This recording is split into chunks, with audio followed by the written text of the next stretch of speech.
안녕하세요. 평택대학교에서 사건으로 보는 세계사를 담당하고 있는 조청현입니다. 오늘 주제는 부르주아 혁명을 가지고 왔어요. 부르주아 혁명이라고도 얘기하고 시민혁명이라고도 하고 여러 가지 용어로 얘기들을 합니다. 그런데 제가 봤을 때는 부르주아 혁명이라고 하는 것이 에, 시대 상황에 제일 적합한 표현이라고 개인적으로 생각을 합니다.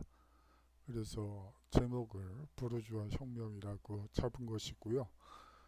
이 그림은 그 테니스 코트의 선언이라는 늘 그림으로 그린 것입니다.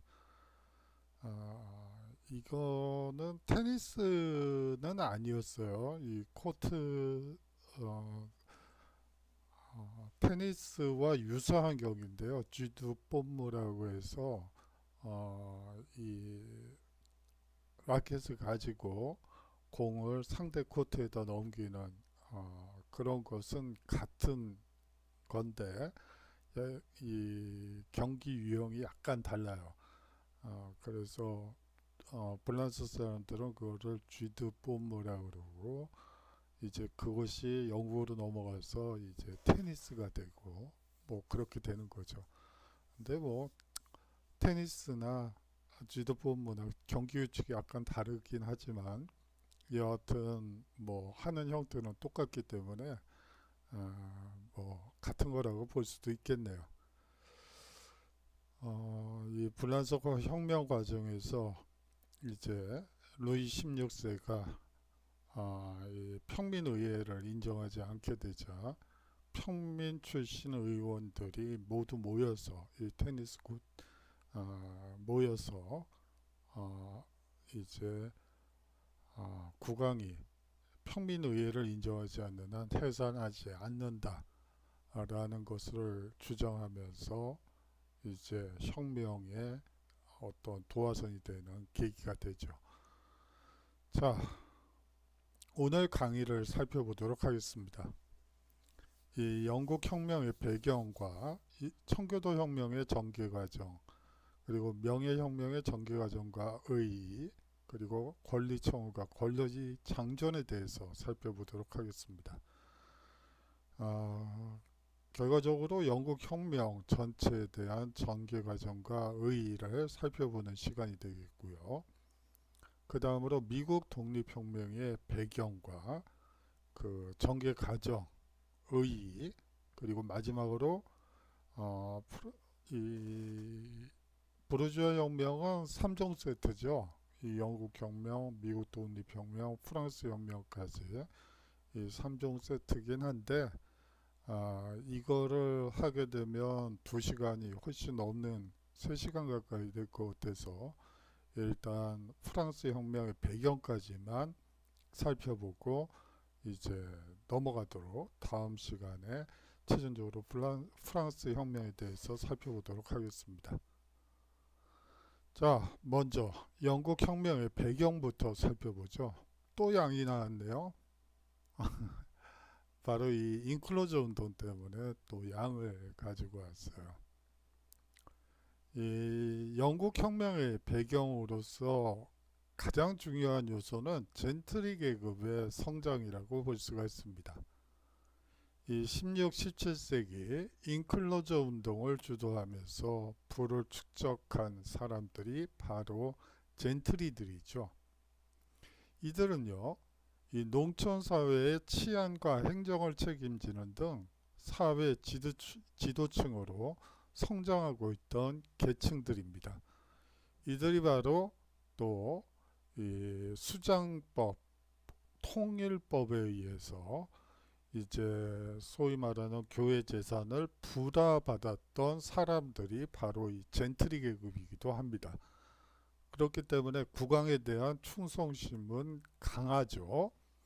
하지만 또 이들이 성장하는 과정에서 이제 제도적인 문제점들이 나타났고 그러한 사회 제도적 문제점을 고치기 위해서 나름대로 노력하게 됩니다. 그렇게 되면서 영국 혁명의 한 배경이 되는 것이죠. 다음으로 이 시민계급의 성장을 들 수가 있습니다. 도시의 상공업이 발전하면서요, 상인, 제조업자, 법률가, 의사와 같은 시민계급이 성장하게 되죠. 즉 영국 이제 산업혁명 그리고 중개무역, 다시 말하면 네덜란드가 이 포르투갈에서 이제 네덜란드가 이제 이 동인도 회사, 서인도 회사를 비롯한 이 중개무역을 통해서 성장하게 되죠. 이제 그 과정에서 이제 영국이 네덜란드를 의 중개무역권을 서서히 뺏어 오고 있던 순간이에요. 그렇기 때문에 이제 상인, 제조업자, 법률가, 의사와 같은 시민계급이 성장하고 있었죠. 아울러서 이 청교도 세력의 성장을 세 번째 요인으로 볼 수가 있습니다. 청교도인 젠트리와 시민계급이 의회에 진출하여 다수를 차지하게 되는데요. 이것이 영국혁명의 사실상의 배경이라고 볼 수가 있습니다. 이 초등학교 모습이에요. 이 당시 초등학교 사진을 좀 찾아봤었는데 없더라고요. 그래서 19세기 그림을 가지고 왔습니다. 하인이 이 주인 아가씨를 데리고 왔죠. 학교에 수업을 대신받으러 왔나요? 그건 아닐 것 같고요. 또 아마 이 누나가 여기 언니가 여기 어디 있겠죠. 그래서 같이 놀러 오기도 하고요. 아직 지금과 같은 초등학교 체계가 완전히 안착된 모습은 아닌 것 같아요. 자, 통나무 위에서 공부를 하죠. 뭐 인원수는 그렇게 많지 않았던 걸로 보이고요. 뭐 저희 때처럼 뭐 100명 가까이 한 반에 있는 것 같지는 않네요. 자, 뭐 오붓하게 뭐 가족 같은 분위기에서 공부하는 것 같기도 하고요. 뭐 그렇습니다. 제가 저 사진을 보면서 그림을 보면서 저는 옆으로 샜네요. 이제 청교도와 젠트리에 대해서 보다 더 구체적으로 한번 살펴보도록 하죠. 제가 왜 이 사진을 가져왔냐면 이 청교도들은 이 성경을 읽고 성서지성주의가 팽배해 있었습니다. 다시 말하면 모든 사람들이 성경을 통해서 읽고 성경을 통해서 그 믿음을 가져야 된다고 생각을 하죠. 그렇기 때문에 여자이다 하더라도 당연히 읽어야지, 성경을 읽어야지 된다고 얘기를 했습니다. 그렇기 때문에 여성 교육을 상당히 중요시 여긴다는 점, 그 점을 부각시키기 위해서 가져온 사진이었어요. 근데 엉뚱한 소리를 했네요. 죄송합니다. 자, 청교도는요, 16, 17세기 잉글랜드에서 칼뱅주의의 흐름을 이어받은 프로테스탄트 개혁파를 가리킵니다. 잉글랜드의 프로테스탄트들은 이 가톨릭의 흔적이 많이 남아있던 영국 국교회를 청결하게 만들어야 한다며 청교도, 즉 퓨리탄이라 자처했죠. 이들은 칼뱅주의에 근거해서 가톨릭적인 제도와 의식을 철저히 배격했습니다. 엄격한 도덕과 일요일의 신성한 엄수, 향락의 제한 등을 주장하죠. 뭐 요새 그 나오는 연구들에 의하면 이제 자녀 수를 한번 비교를 가톨릭 그리고 청교도 사이에 이 자녀의 수를 보니까 이 가톨릭 쪽은 한 5-6명 이 당시에 낳는데 이 청교도 계열은 한 둘 정도, 하나에서 둘 정도 낳고 낳는 모습을 보이고 있는 연구들이 많이 나오고 있습니다. 다시 말하면 하나하나 잘 기르자라는 정서가 이 청교도 계층에서는 상당히 강했다고 볼 수가 있죠. 지금 현대 사람들과 거의 유사한 생각의 흐름을 여러분들이 느끼실 수 있을 것 같습니다. 자, 그리고 상당히 근엄한 그리고 도덕적인 생활을 강조한다는 특징을 가지고 있다는 점도 부연적으로 설명드리겠습니다. 이 젠트리는요, 이 법적인 명확한 규정은 없습니다. 하지만 대체로 자기를 가진 귀족보다는 그 지위가 낮죠. 하지만 농민, 평민보다는 상위에 있는 중소 지지층이라고 여러분들이 생각하시면 될 것 같아요. 16, 17세기 농촌에서 인클로저 운동을 주도하며 크게 성장하게 되죠. 이 젠트리 계급은요, 하원에서 다수를 차지하고요. 지방에서는 치안 판사를 맡아 지방 행정을 장악하게 됩니다. 청교도 혁명을 한번 살펴보도록 하죠. 자, 배경까지는 지금까지 한번 봤어요. 그런데 어떤 과정을 통해서 이 영국 혁명이 나오는지 한번 여러분들이 그 전개 과정을 눈여겨 보시기 바랍니다. 자, 원인을 먼저 살펴보도록 하죠. 이 스튜어트 왕조의 이 전제 정치가 문제가 됐습니다. 이 제임스 1세와 그 후계자인 찰스 1세의 전제 정치 때문에 이 문제의 이 혁명의 발단이 만들어졌다고 볼 수가 있죠. 이 제임스 1세와 찰스 1세는요, 이 왕권 신수설을 주장하게 되고요. 의회를 무시하고 국교회를 강화하고 이 청교도를 박해하게 됩니다. 왕과 의회의 대립이 발생한 셈이죠. 자, 이 의회를 무시함으로써 사실상 이 제임스 1세와 찰스 1세는 전제 정치, 다시 말하면 왕에 의한 독단적인 정치를 수행했고요.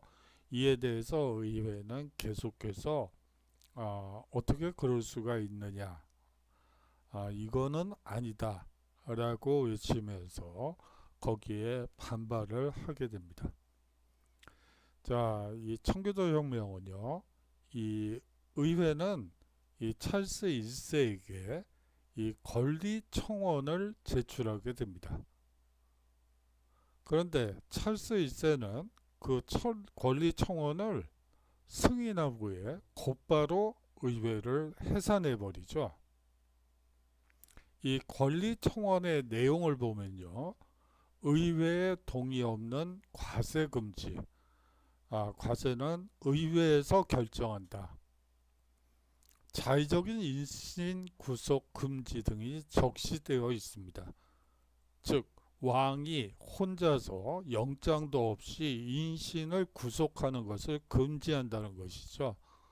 여기서 자의적이라는 말은 왕이 혼자서 멋대로 인신을 구속할 수 없다는 것입니다. 스코틀랜드 장로파가 여기에 이제 이 혁명에 동참하게 됩니다. 찰스 1세는요, 전쟁 비용 마련을 위해 의회를 소집하게 됩니다. 의회는 왕의 과세 요구를 거절하게 되죠. 왕당파와 의회파 사이에 내전이 벌어지게 됩니다. 크롬웰이 이끄는 의회파가 승리하게 되죠. 이분이 크롬웰이에요. 찰스 1세가 처형되고 공화정이 수립되게 됩니다. 영국에서 처음 공화정이라는 것을 수립하게 된 것이죠. 찰스 1세는요, 이제 전쟁 비용 마련을 위해서 의회를 소집해요. 그 이전까지 어떤 국회에서도 전쟁 비용 마련에 있어서 의회 비준이 부결된 경우는 없었어요. 그런데 바로 이때 부결되게 되죠. 자, 한 가지 그림을 보여드리면서 설명을 드려야지 될 것 같아요. 자, 이 신분제 의회라는 게 1신분, 2신분, 3신분이 있습니다. 이 각각의 신분들은 각각 성직자를 대표하는 것이고, 이제 귀족을 대표하고요. 이제 평민을 대표하게 됩니다. 그래서 모이게 되죠. 자, 의회를 소집하게 돼요. 그러면 여기 귀족 성직자 의회 300명, 그리고 귀족의회 300명, 그리고 평민의회 300명이 존재하게 됩니다. 그러면 총 900명이 되겠죠. 그런데 이 성직자 의회와 귀족 의회는 사실상 그 왕의 과세 요구를 대부분 받아들이게 돼요. 왜냐하면 면세의 특권이 있기 때문에 자기들하고 세금은 아무 관련이 없거든요. 세금이 오르면 이 사람들만 고생이지 자기들하고는 아무 상관이 없어요. 그렇기 때문에 대부분의 경우 600대 300으로 통과되는 것이 대부분이에요. 그런데 이 성직자 의원 그리고 귀족 의원 중에 상당수가 이제 소위 말하는 청교도들이 차지하게 되는 것이죠. 그렇게 되면서 사실상 왕의 가세 요구를 거절하게 거부권을 행사하게 되는 거예요. 그러면서 이 의회 자체가 왕당파와 의회파로 나뉘게 되고요. 그에 따른 내전이 벌어지게 되는 것이죠. 그런데 이 내전에서 크로멜이 이끄는 의회파가 승리하면서 찰스 2세를 1세를 처형시키고 공화정이 수립되는 것입니다. 이 크로멜의 공화정은 사실상 한 9년간 유지됐었습니다. 이분은요 크로멜은 아니고요. 크로멜 사후에 즉위하게 된 찰스 2세예요.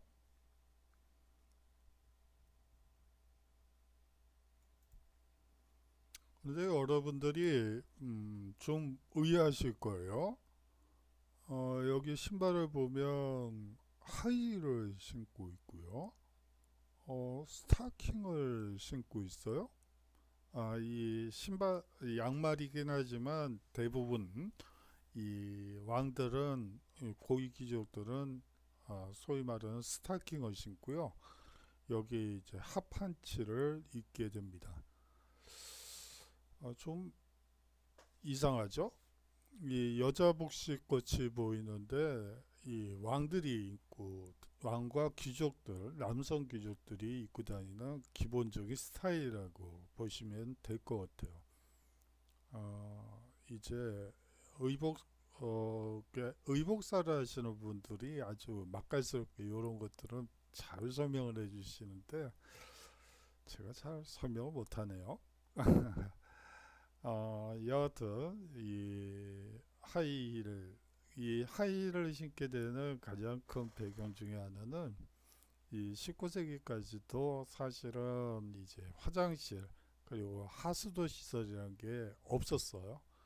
그러다 보니까 이제 길바닥에 이제 배변을 사람의 인분을 그냥 마구 버리고 뭐 그러다 보니까 이제 뭐 그거를 밟지 않기 위해서 이제 하의를 신게 되는 것이죠. 자, 그렇고요. 이 크로멜의 공화정을 한번 살펴보도록 하죠. 이 크로멜은 호국경에 취임하게 됩니다. 지금의 대통령이라고 볼 수가 있겠죠. 청교도주의에 입각한 금욕적인 독재 정치를 실시하게 됩니다. 자, 청교도주의에 입각한 금욕적인 독재 정치란 말에서 느껴지시는 바와 마찬가지로 이 크로멜은 사실은 뭐 부도덕하거나 뭐 뒤로 돈을 챙긴다거나 뭐 이런 행위를 전혀 하지 않은 어떻게 보면 청렴한 대통령이라고 볼 수가 있습니다.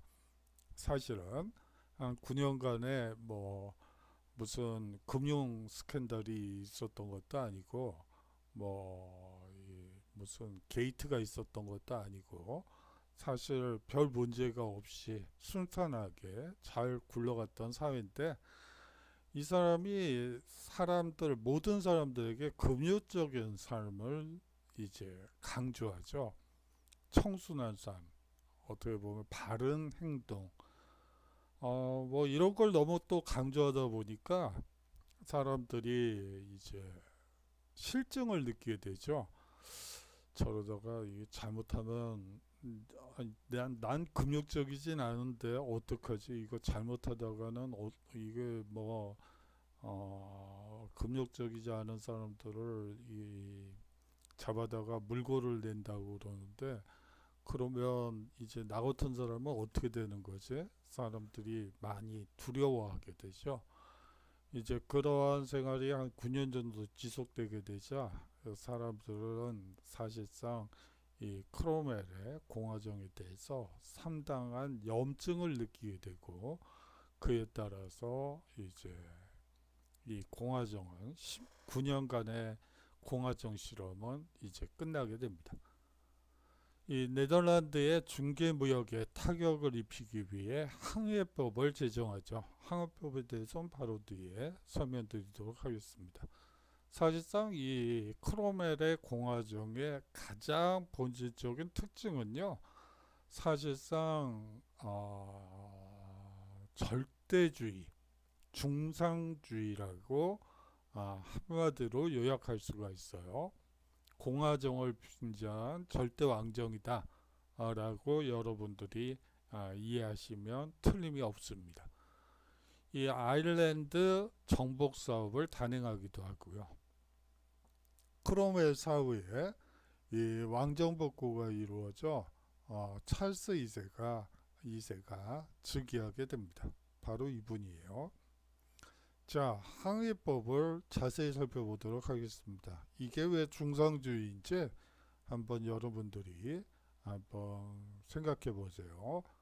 네덜란드의 중개무역에 타격을 입힌과 동시에 영국의 상공업과 해운업을 보호 육성하려고 제정한 법입니다. 바로 이 영국의 상공업과 해운업을 보호 육성하려는 법이기 때문에 중상주의라고 볼 수가 있죠. 유럽 이외의 지역으로부터 영국이나 영국 식민지의 상품을 운반하는 선박은 영국이나 그 식민지 소속 선박이어야 한다고 못 박았습니다. 예전에는 네덜란드나 프랑스 상선이나 뭐 다른 나라 벨기에 상선이 들어와도 별 상관이 없었어요. 하지만 영국 상공업과 해운업 보호를 위해 영국 선박만을 이용해서 영국이나 영국 식민지로 이 물품을 운반해야지 된다고 법으로 규정했던 것이죠. 유럽 내 상품을 영국에 수출하는 경우에도 영국 선박이나 상품의 원산지 소속 선박만 사용할 수 있었어요. 다시 말하면 중개 무역을 통해서 먹고 살고 있던 네덜란드를 이제 고사시키기 위한 하나의 이 보호입법, 중상주의 정책이었다라고 얘기할 수 있습니다. 명예혁명에 대해서 살펴보도록 하죠. 이 왕정복고 후에 찰스 2세는요, 가톨릭 교도를 우대하고 전제 정치를 강화하려 했습니다. 의회는요, 이에 맞서서 심사법과 인신보호법으로 대응하게 되죠. 이 심사법은요, 국교도가 아니면 공직 취임을 금지시키는 법안입니다. 아울러서 인신보호법은요, 법적 근거 없는 인신의 체포와 구속을 금지시키는 법률이었죠.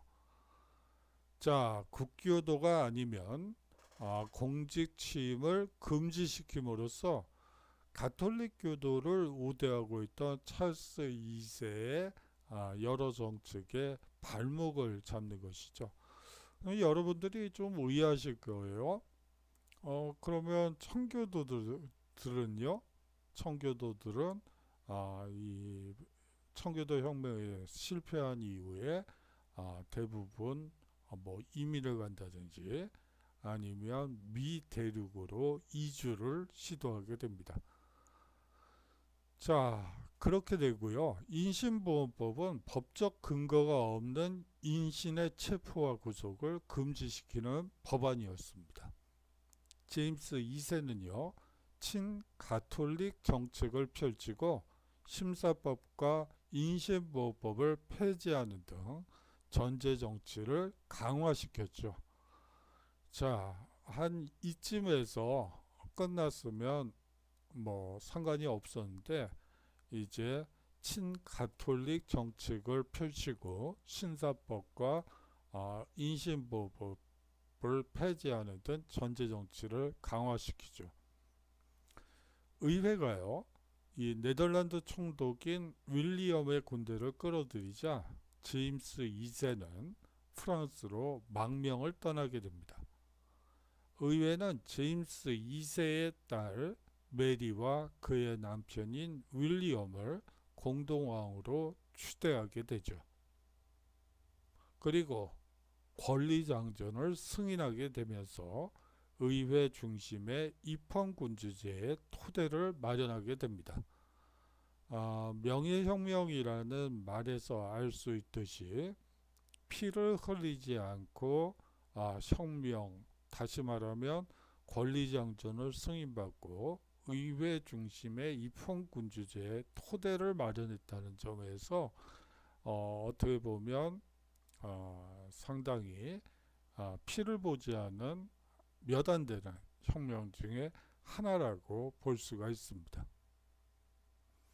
이 권리장전의 주요 내용을 한번 살펴보도록 하죠. 국왕이 의회의 동의 없이 법의 효력을 정지하거나 법의 집행을 정지하는 것은 위법이다. 자, 앞서 어땠어요? 찰스 2세는요, 심사법과 인신보호법으로 의회가 이 찰스 2세 전제정치에 대응에 들어오자 제임스 2세는 이 심사법과 인신보호법을 폐지시켰죠. 이것에 대한 반응으로서 국왕이 의회의 동의 없이 혼자서 법의 효력을 정지하거나 법의 집행을 정지하는 것은 위법이라고 규정한 것입니다. 그 사조에 보면요, 이런 규정도 있습니다. 국왕이 의회의 승인 없이 세금을 징수하는 것은 위법이다. 세금 역시 의회의 동의가 필요하다는 것이죠. 의회의 동의 없이 상비군을 징집하여 유지하는 것은 위법이다. 자, 의회의 역할이 점점 막강해지고 있다는 것이 느껴지시죠? 세금도 의회의 동의 없이는 안 되고 상비군 징집과 유지조차도 의회의 동의가 필요하고요. 아울러서 의회 내에서 토론하고 논의하는 것은 의회 아닌 어떤 곳에서도 고발당하거나 신문당하지 않는다 라고 규정하면서 의회의 역할을 강조하게 됩니다. 이를 통해서 의회 중심의 입헌군주제의 토대를 마련하게 됐다고 볼 수 있겠죠.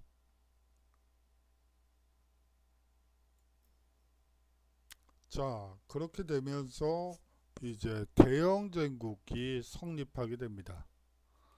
앤 여왕 때 스코틀랜드를 완전히 병합하게 되면서 이제 소위 말하는 대영 제국이 성립하게 되죠. 아울러서 내각 책임제가 수립되게 됩니다. 이때 독일 하노바공 조지 1세가 즉위하면서 이제 하노바 왕조가 수립되게 되죠. 자, 이분이 조지 1세예요. 이분은 핸델이고요. 이 배를 타고 가면서 이제 소위 말하는 궁중 음악 시대가 열리게 되는데요. 이 독일 하노바 공 같은 경우에는 영어를 그다지 잘 하지 못했습니다. 뭐 사실상 하노바 출신이죠. 독일. 그렇기 때문에 독일어가 모국어고 영어는 잘 모르고 그렇기 때문에 사실상 영국을 직접 의회를 설득한다든지 의회를 통제한다든지 그거를 할 만한 언어적 능력이 되지 못했죠. 그렇기 때문에 사실상 의회의 다수 정당이 내각을 스스로 조직해서 통치하게 합니다. 그것이 바로 내각 책임제죠. 국왕은 군림하지만 통치하지 않는다는 영국의 전통이 이때 수립되게 됩니다. 이 대영 제국이 탄생하게 되죠. 종교적 갈등을 둘러싼 오랜 갈등이 수습되는 속에 잉글랜드 왕실은 웨일즈와 아일랜드, 스코틀랜드를 통합하는 그레이트 브리튼 왕국으로 거듭나게 됩니다. 1707년 통합법으로 영국과 스코틀랜드 두 왕국이 정식으로 결합됨으로써 마무리가 되는 셈이죠. 오늘날 영국의 국기인 유니언 잭은 이와 같은 과정의 산물이라고 볼 수가 있습니다. 자, 영국 혁명에 대한 의의를 한번 보도록 하죠. 이 전형적인 부르주아 혁명이 아니라는 주장이 있고요. 또 한편에서는 부르주아 혁명이라고 보는 측도 있습니다. 이 전형적인 부르주아 혁명이 아니라고 보는 입장은 사실상 사회경제적 요인이 크게 작용하지 않았고 혁명 자체가 사회경제적 변화를 가져온 것도 없었다는 것이죠. 예, 맞습니다. 사회경제적 변화 아무것도 없었고요. 사실상 뭐 차이가 별로 없다고 볼 수가 있어요. 여기서 이제 한 가지 강조돼야지 될 부분이 있죠. 이 부르주아 혁명의 핵심 가치는 역시 자유인 것 같습니다. 뭐 자유, 평등, 형제 이렇게 세 가지로 얘기를 하지만 여러분들이 의아해 하실 것 같아요. 뭐 갑자기 형제가 무슨 얘기냐 라고 얘기를 하겠지만 이 불어에서 프라테르니테라는 말이 뭐 그 철자까지는 여기다 굳이 적지는 않겠어요. 뭐 그 시험에 낼 것도 아니고 프라테르니테라는 표현이 사실상 형제예요. 왜냐하면 프랑스 혁명 기간 동안 한 번도 여성에게 참정권을 준 적이 없거든요. 거듭 말씀드리지만 이 프랑스가 여성들에게 투표권을 준 것은 1950년부터예요. 우리나라보다도 늦죠. 사실은 그래요. 민주주의의 역사에 있어서는 우리나라가 그렇게 늦은 편이 아니에요. 사실은 좀 빠른 편에 속한다고 볼 수가 있습니다. 뭐 그게 중요한 건 아니고 그렇습니다. 그렇기 때문에 형제라고 우리가 보통 얘기를 해요. 자, 여하튼 그렇기 때문에 자유, 평등, 형제 중에서 사실상 가장 중요한 가치는 자유죠. 그래서 이 부르주아 혁명이라고, 시민혁명이라는 말도 요 근래에는 많이 좀 이상하게 변질이 돼서 여러분들이 시민혁명 그러면 좀 오해 여지가 있고요. 그래서 부르주아 혁명이라고 설명드리는 게 훨씬 더 여러분들이 이해하기가 쉬울 것 같아서 그냥 고전적인 방식으로 부르주아 혁명이라고 얘기하는 거예요. 자, 다음으로 젠틀이나 시민계급이 단결한 것도 아니어서 이 왕당파와 의회파로 자신의 정치적 신조에 따라 갈라졌다는 점도 주장을 해요. 그래요. 젠틀이나 시민계급은 아직 단일한 어떤 움직임을 보이진 않아요. 왕당파이기도 하고 의회파가 될 수도 있어요. 자신의 자유의사에 따라서 왕당파가 될 수도 있고 의회파가 될 수도 있죠. 그렇기 때문에 사실은 이제 혁명을 부각시키는 사람들 입장에서는 좀 이해가 안 되는, 이거는 영국 혁명이 아니고 영국의 정치적 변화, 뭐 이렇게 설명하는 거, 그냥 공화정으로의 변화 한번 경험했었어, 뭐 이렇게 얘기하는 거죠. 또한 부류는 부르주아 혁명으로 보는 입장입니다.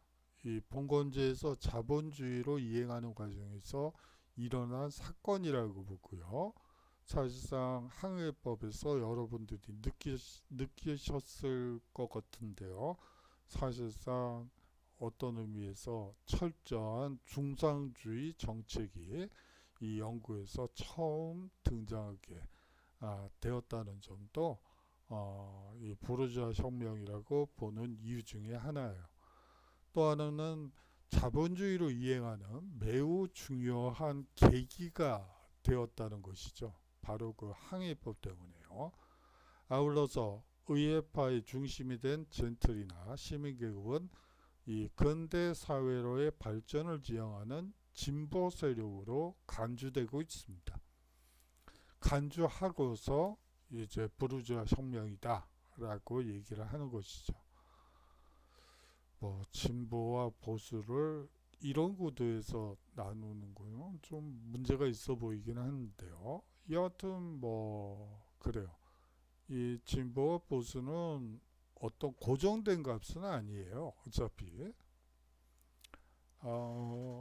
뭐 이런 거죠. 왕당파와 이제 뭐 의회파, 뭐 그거는 이제 보수는 왕당파고 진보는 이제 의회파가 되겠죠. 그 의회파가 완전히 자리를 정착이 되면요, 그게 또 둘로 나뉘게 되죠. 온건파와 급진파로. 그러면 또 뭐 그렇게 나눠지는 거고, 그런 것이지. 어떤 세력이 뭐 처음부터 끝까지 뭐 진보고, 어떤 사람들은 뭐 처음부터 끝까지 보수고, 이런 거는 아니고 시대적 상황에 따라서 달라지는 용어라고 볼 수가 있습니다.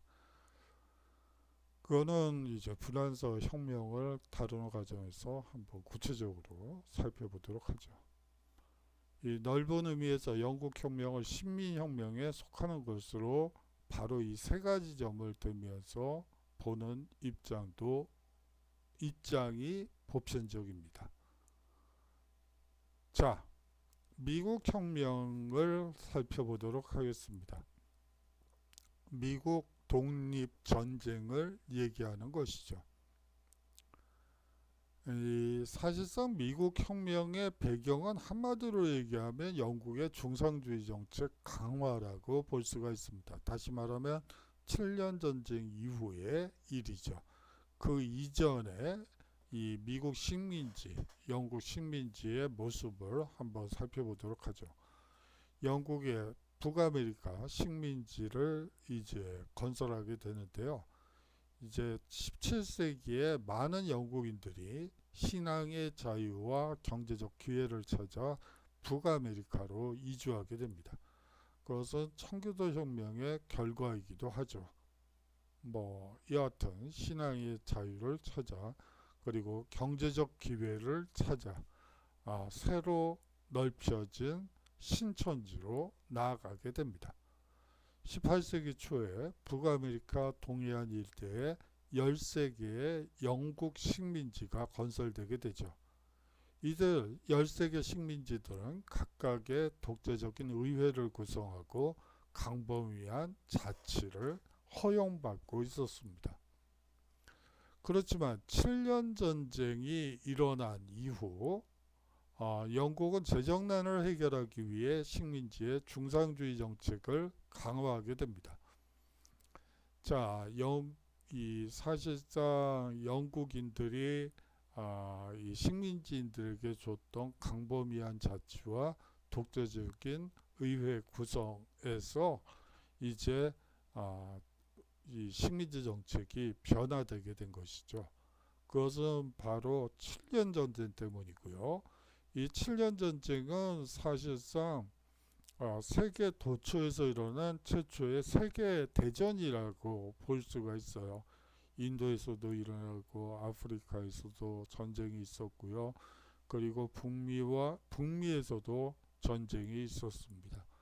이러한 전쟁에 이제 영국이 동시다발적인 전쟁에 재정난을 겪을 수밖에 없었죠.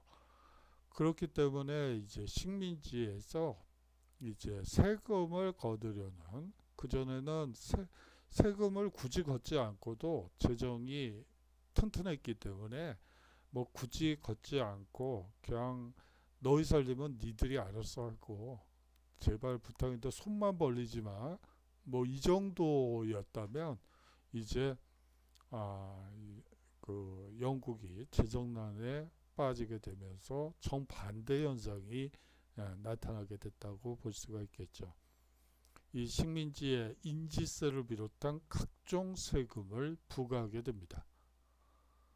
이 식민지인들은 반발하게 되죠. 왜냐하면 기존에는 세금 안 내고 그냥 세금 걷어서 그냥 식민지 13개 식민지 각각의 살림살이에 맞게끔 살다가 갑자기 세금을 내라니까 이게 당황스럽죠. 식민지인들은 반발할 수밖에 없었습니다.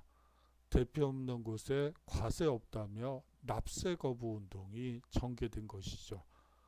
자, 대표 없는 곳에 과세 없다. 다시 말하면 영국 의회에 식민지 의원을 이 파견이 된다면 모를까? 우리가 의회에 동의 없이 세금을 낼 수 없다. 이렇게 주장하게 되는 것이죠. 영국은 차세를 제외한 모든 세금 부과를 철회하게 됩니다. 이 인지세법과 미국 혁명을 한번 살펴보도록 하죠. 거듭 말씀드리지만 영국은 7년 전쟁 후 전비를 메우고 신대륙 식민지 유지에 필요한 비용을 보충하기 위해 각종 세금을 부과하는 중상주의 정책을 채택하게 됩니다. 가장 중요한 법령이 설탕세법과 인지세법이었어요. 이 설탕세법은 하도 반발이 심해서 곧 취소되고요.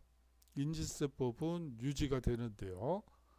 각종 법률적 상업적 증서뿐만 아니라 증권문서, 여기서는 주식 그리고 유언장 이러한 증권문서, 그리고 주류 판매 허가증, 책자, 신문, 광고, 여러분들 인지가 붙은 책들을 요 근래는 없죠. 요 근래는 없어요. 그런데 제가 대학 다닐 때까지만 하더라도 뒤에 이 인지가 붙어 있는 책자들이 있죠. 세금을 냈다는 것을 이 표시하는 인지가 붙어 있었어요. 요새는 이제 아마 도서가 면세일걸요.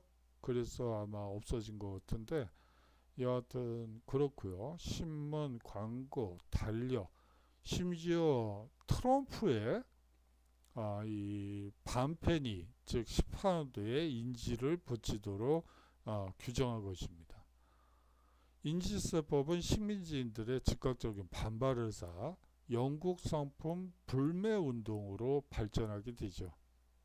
10월에는 9개 주의 대표가 모여 대표 없는 곳에 과세할 수 없다는 원칙을 선언하고요. 이에 영국 정부는 인지세를 곧 철회하게 됩니다. 그 다음에 이제 1767년에 타운센트 법안을 통과시켜서 차, 종이, 도료 등의 과세를 하게 됩니다. 식민지인들의 반발은 더욱 거세지게 되죠. 영국 정부는 1770년에 차에 대한 세금만 남기고 다른 것은 철폐합니다. 차세에 대한 반감은 보스턴 차 사건을 야기시키게 되죠. 이에 대한 보복 조치로 이 영국 정부는 보스턴항 폐쇄를 결정하게 됩니다. 이 영국 정부의 강경한 보복 정책과 억압 조치로 독립전쟁이 시작되게 되죠. 자, 이제 그 인디언을 가장한 이제 백인들이 이제 차를 보스턴항에 정박해 있는 영국 상선에서 차를 이 바다에 던져서 버리는 모습이에요. 이렇게 되면서 이제 미국 독립전쟁이 시작됐다고 볼 수가 있습니다.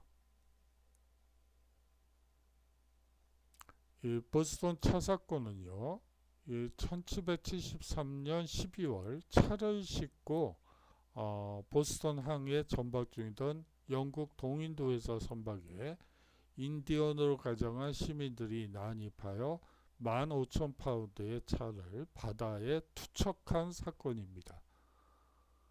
이 보스턴 차 사건을 계기로 영국은 보스턴항을 폐쇄하고 탄압 조치에 들어가게 되죠. 이제 1차 대륙회의가 열리게 됩니다. 이 식민지인의 권리와 자유 회복을 주장하게 되죠. 여기서 핵심은 자유죠.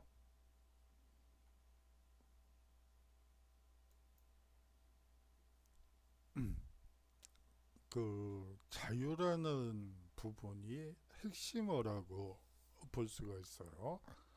사실상 뭐 우리나라에서도 이러한 부르주아 혁명이 있었죠. 사실상 1987년 그 6월 항쟁이 사실은 부르주아 혁명이라고 볼 수가 있죠. 자유의 가치를 실현하기 위한 것이었기 때문에 사실상 자유주의 혁명 그리고 부르주아 혁명이라고 볼 수가 있습니다. 이 무력 충돌이 이제 벌어지게 되고요. 보스턴 근교의 렉스턴 전투에서 처음 교전이 이루어지고 이제 독립전쟁이 시작됩니다. 2차 대륙회의에서 워싱턴을 총사령관으로 선출하고 독립선언문을 발표하게 되죠. 식민지군이 승리하는 과정은요, 워싱턴의 화력과 프랑스 등 유럽 각국의 원조로 전세를 반전시키게 되고, 이 결정적으로 요크타운 전투에서 승리함으로써 독립을 달성하게 됩니다. 이 프랑스는 이 7년 전쟁이 문제가 됐잖아요. 그 7년 전쟁에서 영국에게 완전히 북미 전투에서도 졌고 인도 전투에서도 지고요.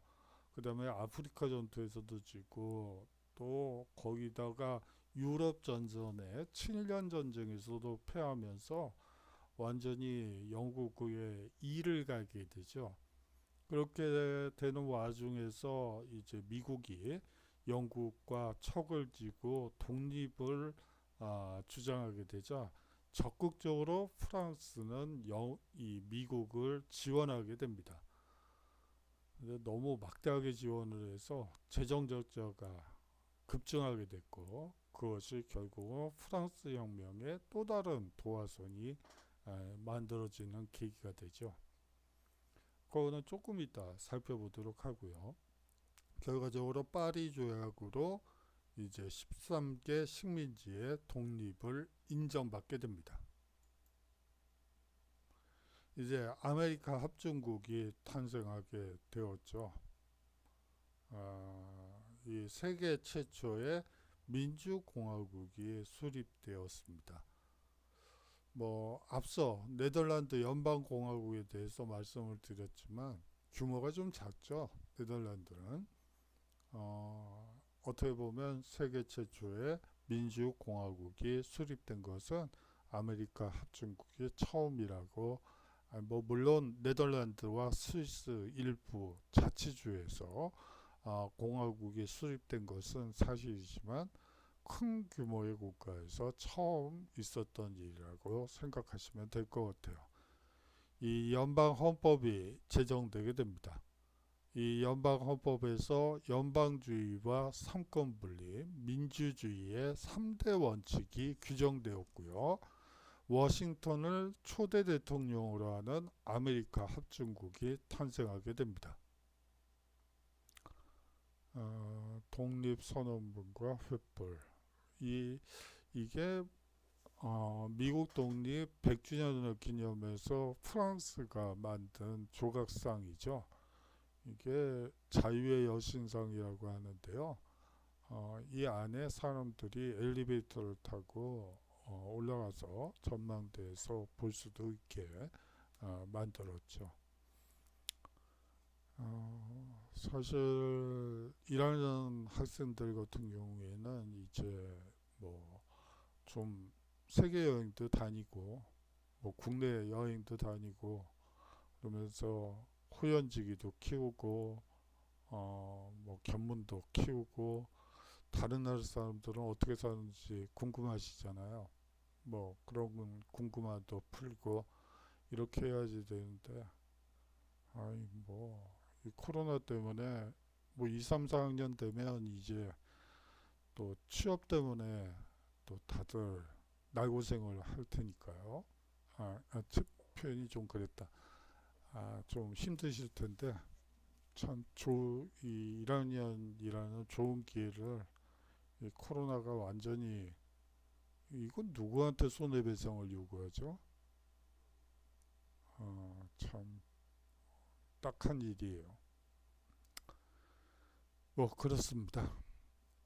예. 그래서 100주년 기념으로 이제 만들어 놓은 것이죠. 이 미국 독립선언서의 주요 내용을 한번 살펴보도록 하죠. 거기에 앞서서 이 미국 독립선언서는요, 1776년 7월 4일 2차 대륙회의에서 채택된 문건입니다. 이 토마스 제퍼슨이 기초한 문건으로 로크의 정치 사상이 그대로 잘 반영되었다고 볼 수가 있습니다. 이 천부인권설과 그 주권 재민설, 정황권 등을 규정하고요. 민주주의의 기본 원리로 간주되고 있죠. 자, 한번 그 내용을 살펴볼까요? 우리는 다음과 같은 진리를 당연한 것으로 받아들인다. 즉, 모든 인간은 평등하게 창조되었다는 것. 그들은 창조주로부터 양도할 수 없는 일정한 권리를 부여받았고, 그 권리 중에는 생명, 자유, 행복을 추구할 권리가 포함되어 있다는 것. 그리고 이러한 권리를 확보하기 위해 정부를 수립하였으며 정부의 정당한 권력은 국민의 동의에서 발생한다는 것이다. 그리고 어떠한 형태의 정부라도 이러한 목적을 파괴할 때에는 언제든지 그 정부를 바꾸거나 없애고 국민의 안전과 행복을 가장 잘 이룩할 수 있는 새로운 정부를 조직하는 것이 국민의 권리다 라고 주장함으로써 천부인권설, 주권재민설, 저항권 등 미국 독립선언서에는 현대 민주주의의 기본 원리가 그대로 녹아있다고 볼 수가 있습니다. 미국 혁명의 성격과 영향에 대해서 한번 살펴보죠. 성격은요, 기본적으로 영국으로부터의 식민지 독립운동이라고 보는 게 맞습니다. 식민지 독립운동이죠. 영국의 중상주의 정책에 대항한 시민혁명. 시민혁명이라는 말은 전 별로 안 좋아해요. 그런데 학계에서는 보통 또 시민혁명이라고 해서 여기서만큼은 그대로 썼습니다. 영국의 중상주의 정책에 대항한 시민혁명. 제가 봤을 때는 부르주아 혁명이라고 보는 게 맞죠. 다음으로 독립선언문이나 합중국 헌법의 원리를 감안할 때 절대왕정과 귀족 지배에 반대하는 민주주의 혁명이라고 볼 수 있습니다. 미국 혁명을 통해 인류 역사상 처음으로 자유민주주의에 기초한 민주공화국이 수립된 것이죠. 자, 영향은요, 절대왕정에 지배하에 있던 유럽, 특히 프랑스 혁명에 아주 막대한 영향을 미치게 되죠. 프랑스 혁명의 이 배경은 한마디로 요약을 하면 여기 나와 있는 대로 구제도의 모순이라고 볼 수가 있어요. 자, 이 노파가 평민이에요. 제3신분이죠. 왕과 귀족을 이 머리 등에 모시고 다니죠. 무등을 태웠어요. 허리가 휘겠죠. 이 사람들을 먹여 살리는, 이 사람들이 안정적으로 전쟁을 수행하고 관료제를 구축하는데 이 평민들의 세금이 가장 중요한 재원이 됩니다. 그것이 바로 프랑스 혁명의 배경이 되는 것이죠. 이 구제도의 모순이 이 프랑스 혁명의 배경입니다. 특권 계급인 제1신분과 이 성직자 계급과 제2신분인 이 귀족 계급은 관직과 토지를 독점하고 면세의 특권을 유지하고 있네요. 세금은 하나도 안 내는 그러한 특권 계급이라고 볼 수가 있겠죠. 이 제3신분인 평민은요, 인구의 절대 다수를 차지하고 봉건적 의무와 가중한 세금 부담을 경험하게 되죠. 구제도의 사회적 모순에 아주 불만이 가득했습니다. 하지만 이제 또 하나의 배경을 얘기를 하라면 시민계급의 성장을 들 수 있겠죠. 상공업을 통해 경제적 부를 축적하고 계몽사상을 받아들이며 성장했던 사람들입니다. 절대왕정의 전체 정치와 구제도의 모순을 타파하고 자유로운 시민사회를 건설하려 했죠. 여기서도 핵심어는 자유예요. 다시 말하면 영국 혁명에서도 그렇고요. 미국 혁명에서도 그렇고 프랑스 혁명에서도 그렇고 이 핵심 모토 가치는 자유라고 여러분들이 생각하면 됩니다. 그렇지만 가장 이 프랑스 혁명이 일어나는데 가장 큰 영향을 미친 것은 왕실의 재정 위기였죠. 이 사실상 프랑스 혁명의 직접적 도화선이라고 볼 수가 있습니다. 이 루이 14세 이래 계속된 전쟁과 왕실의 사치로 재정이 붕괴된 것이죠. 이 미국 혁명을 지원하면서 루이 16세 때 재정이 파탄 지경에 이르게 됩니다. 그런데요, 뭐 이게 사실은 이 뒤에 이 1788년 그 혁명 1년 전에 이제 재정 상태를 보시면 아시겠지만 사실은 루이 14세 이래로 계속 누적된 전쟁 비용 때문에 사실은 이 왕실 재정이 파탄이 난 거죠. 예. 이 미국 혁명 지원은 사실 그렇게 많은 영향을 미친 건 아니에요. 뭐 거기에 대해서는 조금 이따 얘기하고요. 사실상 이 루이 14세 이래로 계속된 전쟁과 왕실의 사치 때문에 사실상 재정 위기에 빠지게 되었다라고 보시면 됩니다. 이 구제도는요, 이 프랑스 혁명 직전에 프랑스 사회를 총괄적으로 지칭하는 용어가 이 구제도입니다.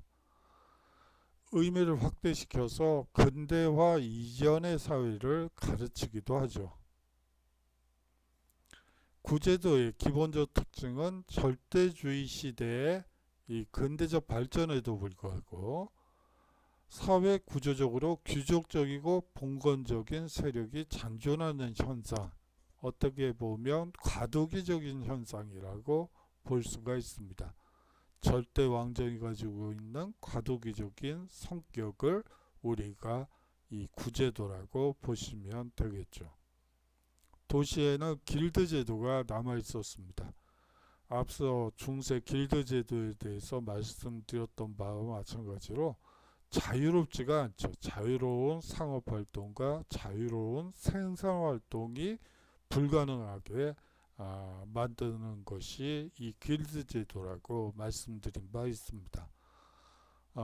이 시민계급들 그리고 부르주아 계층들에게는 이 길드 제도라는 것은 사실상 이 없애야지 될 자유로운 생산과 이 유통에 방해가 되는 요소라고 볼 수가 있겠죠.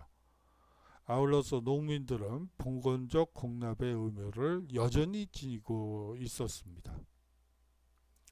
아울러서 1신분, 2신분, 3신분이라는 신분제도가 존속되고 있었죠.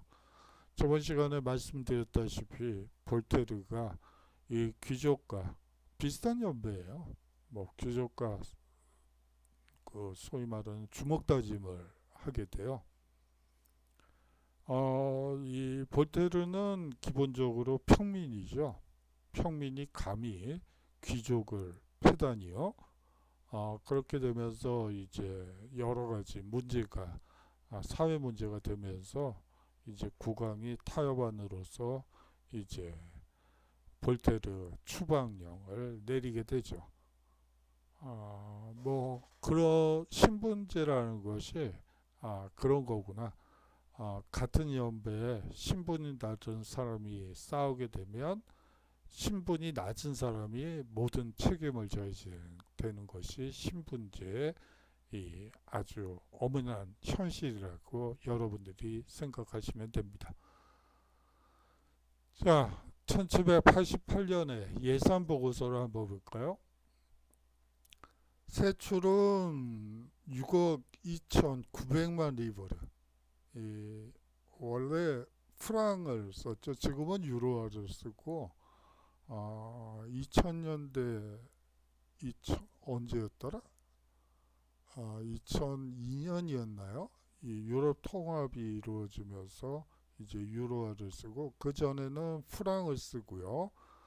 1890년대까지인가? 그까지부터 이 프랑을 썼고 그 이전 시기에는 리브르라는 단위를 쓰고 있습니다.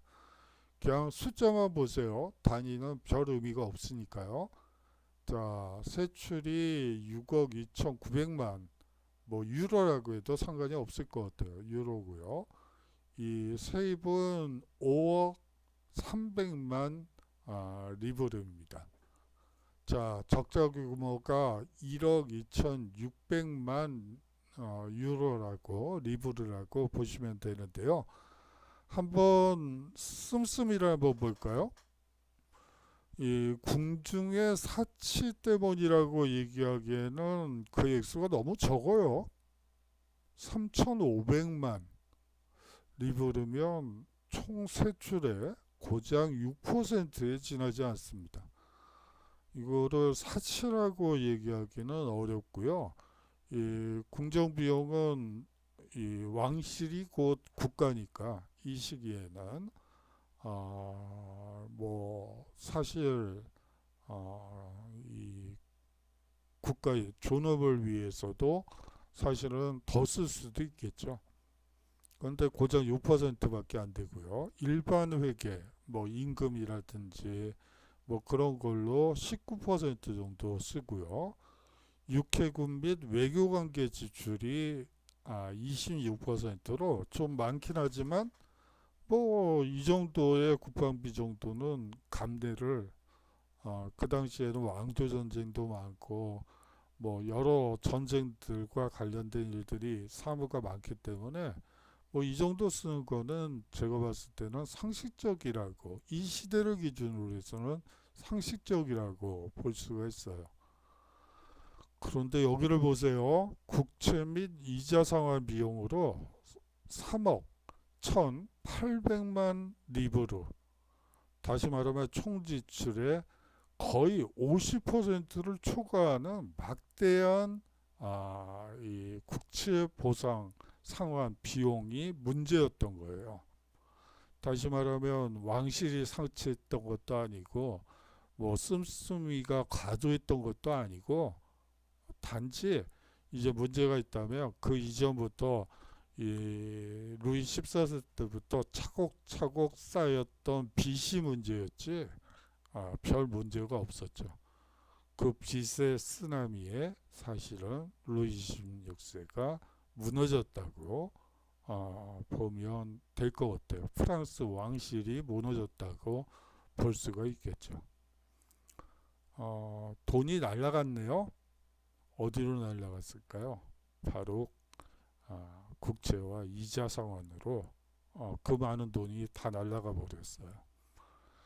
자, 일단 여기까지 배경과 관련해서 살펴봤어요.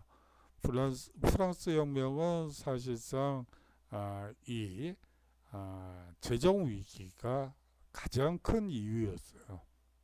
그 이유 그것은 이제 다음 시간에 자세히 살펴보도록 하죠. 자, 죄송합니다. 죄송합니다. 오늘의 핵심을 적어놔 왔었는데 제가 후다닥 넘기느라고 그냥 끝나버렸네요. 그래서 여기서 끝내도록 하겠고 13주차죠. 그러니까 오늘의 핵심에 있는 내용을 여러분들이 제출해 주셨으면 좋겠습니다. 그 중에 하나만 제출해 주시면 되고요. 12월 11일까지 좀 이 기말 리포트는 반드시 내주셨으면 합니다. 자, 수고 많으셨고요. 장시간 수업 받으시느라고 수고 많으셨고요. 다음 주에 건강한 모습으로 인사드리도록 하죠. 자, 그러면 안녕히 계십시오.